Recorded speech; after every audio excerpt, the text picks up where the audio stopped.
Escuela Normal Pablo García Ábalos, Licenciatura en Educación Física, Proyecto Integrador de primer semestre.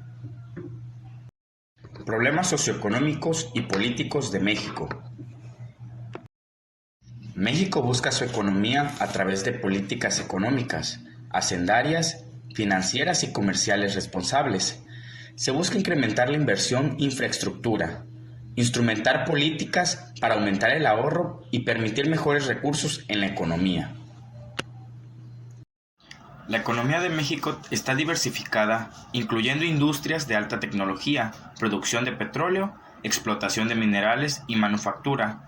Según los últimos datos del Banco Mundial, la agricultura representó el 3.38% del Producto Interno Bruto de México en 2019 y empleó a 12.4% de la población activa del país en 2020. Regionalización de la pobreza en México. La pobreza va más allá de la falta de ingresos y recursos para garantizar unos medios de vida sostenibles. Entre sus manifestaciones se incluye el hambre y la malnutrición, el acceso limitado a la educación, la discriminación y la exclusión social. Movimientos sociales.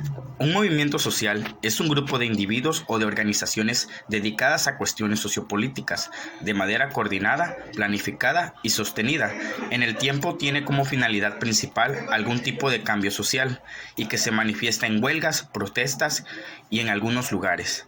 Tiene como objetivo principal lograr un cambio con una acción colectiva de participación ciudadana, en la cual se expresa valores, creencias e ideologías.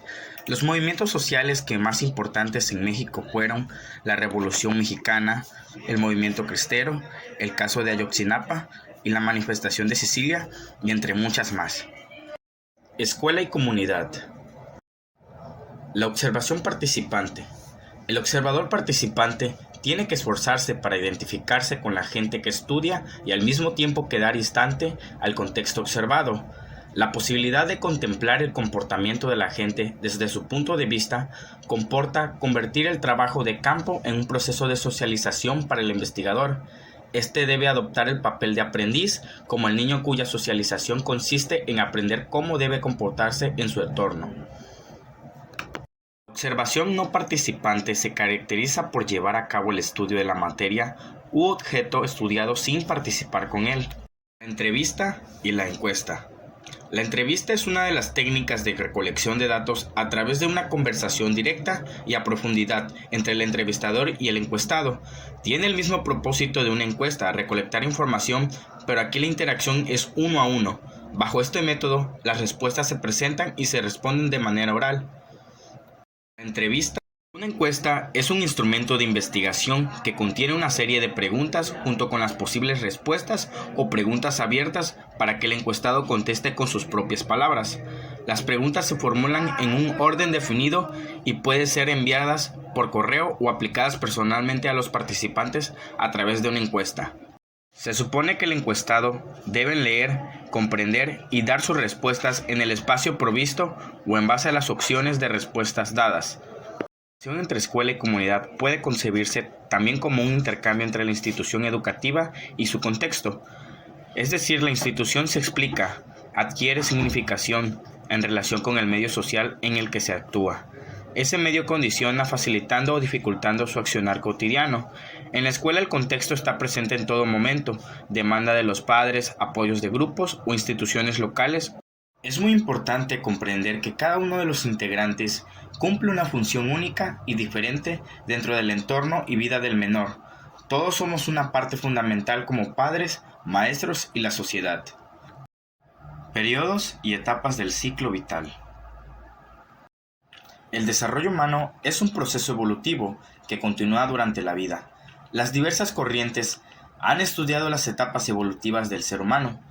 Así Piaget, padre del cognitivismo, se centró en el desarrollo del pensamiento, de cómo se daba del paso del pensamiento concreto al abstracto. Después Freud estudió las etapas del desarrollo de impulso vital. Todas estas corrientes aportan elementos interesantes pero tienen una visión parcial del ser humano. En el periodo prenatal se comprende el proceso de desarrollo que tiene lugar entre la concepción y el nacimiento. tiempo en el que el organismo humano crece de una célula fertilizada a miles de millones de células. En la primera infancia se van viendo los cambios increíbles en el que se desarrolla la capacidad y la coordinación motora del niño, así como sus capacidades sensoriales y de lenguaje.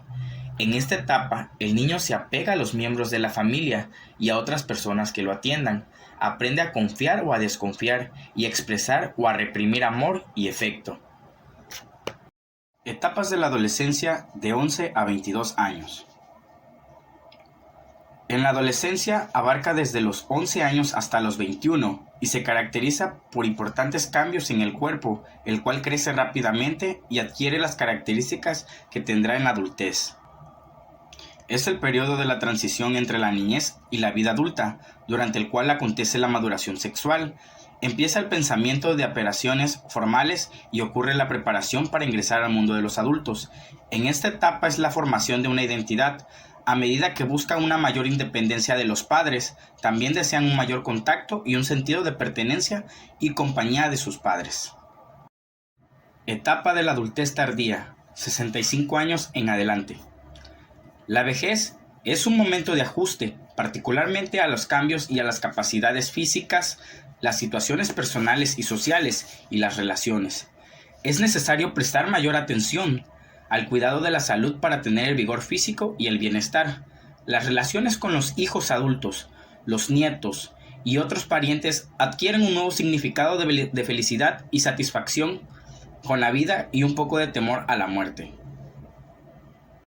Historia de la educación física.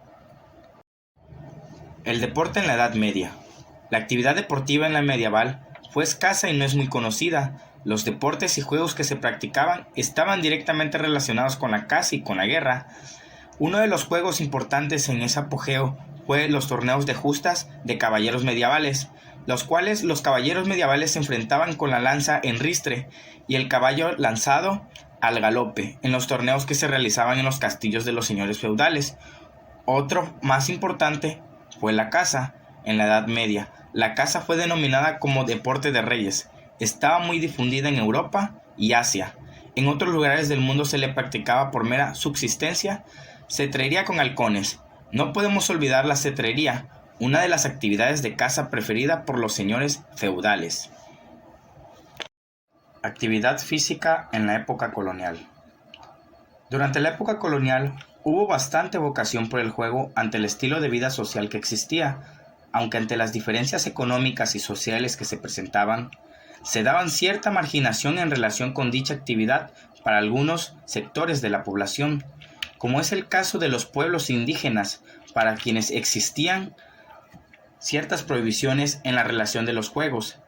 Así las cosas, en esta época existían juegos de pelota y el de gallos, la caza y la cetrería y los caballos, y las suertes del toreo, entre otras. También se realizaban las carreras de sortijas, carreras de embolsados, de antorcha, de velocidad dentro de alguna efeméride religiosa y como expresión colectiva, la cinchada. En el centro de la ciudadela había canchas de bolos y un frontón, como expresión de un antiguo juego español. Principios rectores en la educación física. Congreso de Instrucción 1882 y 1889. El Congreso Nacional de Instrucción. Durante el siglo XIX, el Estado liberal mexicano, encabezado por Porfirio Díaz, estuvo impregnado de un ambiente modernizador con fines nacionalistas. Del 1 de diciembre de 1889 al 31 de marzo de 1890, en el Congreso de Instrucción se acometía a discutir y resolver las cuestiones educativas necesarias para el mejor desarrollo del país, los congresos de instrucción y sus principios rectores. En 1882, la educación primaria en México tomaría mayor importancia. La ley de 1888 establecía 2 escuelas de instrucción elemental, una para niños y otra para niñas, o una sola mixta por cada 4,000 habitantes. En 1889 se inauguró el primer Congreso de la Instrucción Pública con la idea predominante de lograr la unidad nacional. México siguió el ejemplo francés al tomar la gratuidad absoluta, la obligatoriedad y el laicismo de las escuelas públicas en 1881 y 1882. Desarrollo de la niñez a la adolescencia. El desarrollo cognitivo es la relación que existe entre el sujeto que conoce y el objeto que será conocido, y que generalmente se inicia cuando éste logra realizar una representación interna del fenómeno convertido en objeto del conocimiento. La teoría de Piaget descubre los estadios de desarrollo cognitivo desde la infancia a la adolescencia, como las estructuras psicológicas se desarrollan a partir de los reflejos innatos, se organizan durante la infancia en esquemas de conducta, se internalizan durante el segundo año de vida como modelos de pensamiento y se desarrollan durante la infancia y la adolescencia en complejas estructuras intelectuales que caracterizan la vida adulta. Piaget divide el desarrollo cognitivo en 4 periodos importantes. La primera etapa, que va desde el nacimiento hasta los 2 años de edad. En esta etapa se desarrolla la actividad sensoriomotora, que trata de experimentar al mundo mediante los sentidos y las acciones. La segunda etapa va aproximadamente desde los 2 a los 6 años. Se desarrolla la etapa preoperacional, que se corresponde a la representación de las cosas mediante palabras e imágenes, pero sin razonamiento lógico. La tercera etapa va desde los 7 a los 11 años aproximadamente.